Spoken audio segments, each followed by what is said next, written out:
বন্ধুরা, রূপসা ক্রিয়েশন চ্যানেলে নতুন একটি ভিডিওতে তোমাদের সবাইকে স্বাগত। দেখো, আজকে আমি তোমাদের সাথে আলুর দমের রেসিপি শেয়ার করছি। যার জন্য প্রথমেই আমি আলুগুলোকে পরিষ্কারভাবে কেটে ধুয়ে নিয়েছি আর একটা কড়াইতে বসিয়ে দিয়েছি পরিমাণ মতো সর্ষের তেল।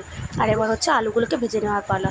তার জন্য আলুগুলোর মধ্যে আমি দিয়ে দিয়েছি একটু নুন, হলুদ দিয়ে ঢাকা চাপা করে লাল লাল করে ভাজবো।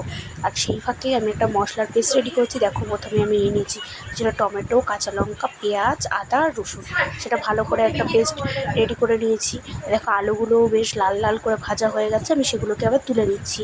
আবার ওই কড়াইতেই আমি দিয়ে দিয়েছি ফোড়নে কিছুটা পরিমাণে তেজপাতা। আর তেজপাতাতে দেওয়ার পরে শুকনো লঙ্কাও দিতে পারো, আমি আর দিইনি। আবার লঙ্কার গুঁড়ো যেহেতু ইউজ করবো বেশি ঝাল হয়ে গেলে।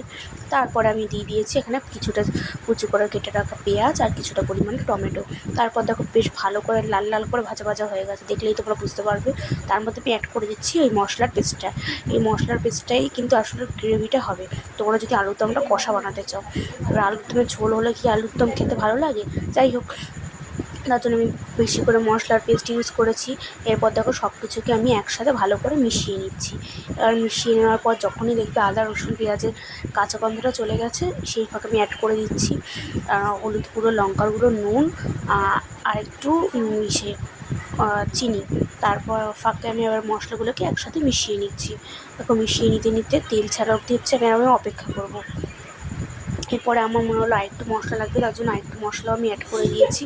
তারপরে একটু জল অ্যাড করে দেবে, কারণ মশলাটা আসলে পুড়ে যেতে পারে, মশলাটা যাতে পুড়ে না যায়।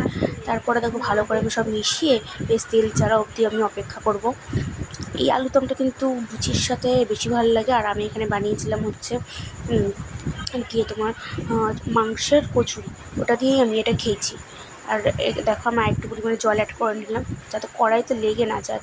আর এই যে আমি যে ননস্টিকের কড়াইটা ইউজ করেছি, এখানে কিন্তু প্রচুর পরিমাণে কড়াইতে লেগে যাওয়ার প্রচুর সম্ভাবনা থাকে, তার জন্য।